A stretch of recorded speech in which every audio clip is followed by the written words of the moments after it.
जगज्जालपालं गजकण्ठमालं शरच्चन्द्रबालं महादैत्यकालं नमो नीलकायं दुरावारमायं सुपद्मासहायं भजेऽहं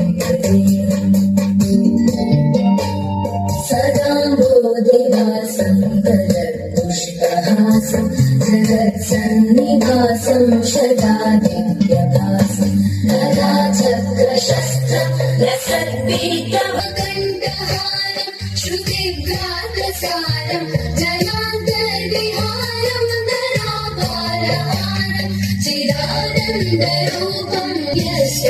परानन्दवीनं समाधानलीनं सदैवानदीनं जगज्जन्महेतुं सुरा